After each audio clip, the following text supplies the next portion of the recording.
The United States is facing an unprecedented crisis. Tens of billions of dollars are being stolen from Americans each year by sophisticated scammers operating from overseas. With technology advancing, particularly in the realm of artificial intelligence, the situation is projected to get even worse. And as the population ages, older adults are becoming prime targets, often losing life savings in the process. Scams are exploding right now. We're talking exponential growth, people. The cops can't keep up and victims are getting destroyed. Don't believe me? Let me hit you with some examples. Romance scams. Lonely grandma gets catfished by army guy and sends her life savings. Brutal. Tech support scams. Some Indian dude pretending to be Microsoft convinces grandpa his computer has a virus. Bye-bye retirement fund. Grandparent scams. Hey granny, it's me, your favorite grandkid. I'm in jail and need bail money. You know how it ends. Now here's where it gets really messed up.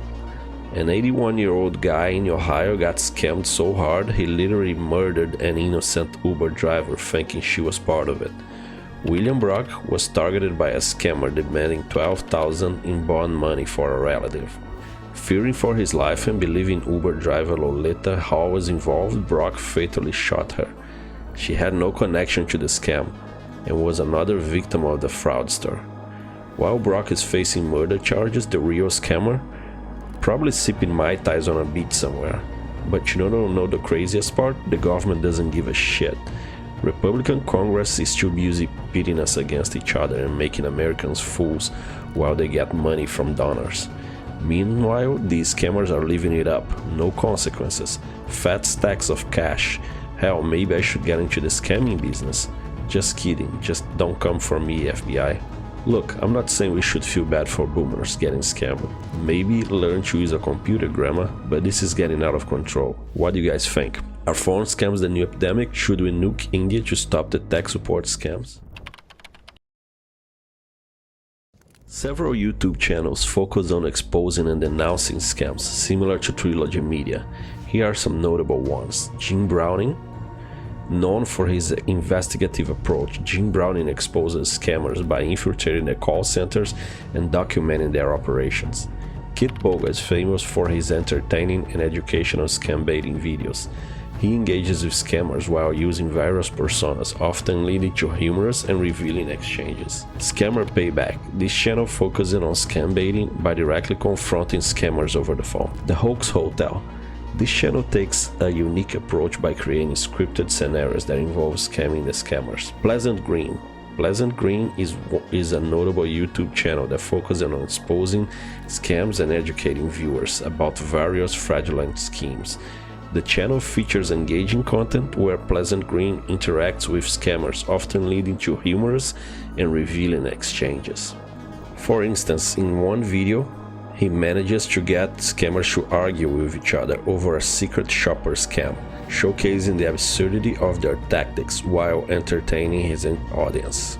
Victims themselves are often hesitant to report scams. The Federal Trade Commission estimates that the vast majority of frauds go unreported, leaving scammers free to continue their operations.